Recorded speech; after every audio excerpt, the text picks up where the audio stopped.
আসসালামু আলাইকুম। পান্তা ভাত পছন্দ করেন না এমন মানুষ খুবই কম আছে।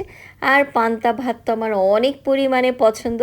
মানে মাঝে, মাঝে এমনও হয় যে যখন অনেক পান্তা ভাত খেতে ইচ্ছা করে বাট থাকে না, তখন আমি গরম ভাতটাকে ঠান্ডা করে দেন পান্তা বানিয়ে তারপর হচ্ছে পান্তা ভাত খাই।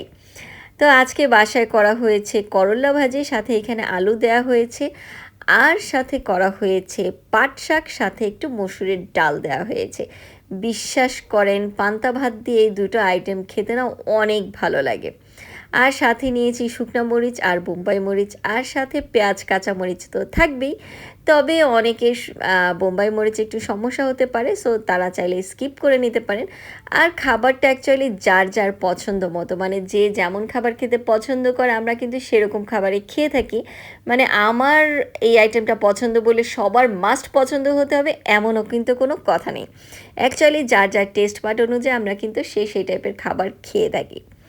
এনিওয়ে, আমার কিন্তু পান্তা অনেক পছন্দ। আর ইদানিং আর একটা পছন্দের আইটেম হয়েছে, তা হচ্ছে কাঁচা আম দিয়ে মসুরের ডাল।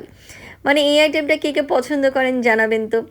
আর পান্তা ভাতের সাথে নিয়ে নিলাম ডাল, সাথে একটু বেশি পরিমাণে কাঁচা আম। এনিওয়ে, আমি কিন্তু খুব মজা করে খাচ্ছি আর খেতে খেতে আজকের মতো আল্লাহ হাফেজ।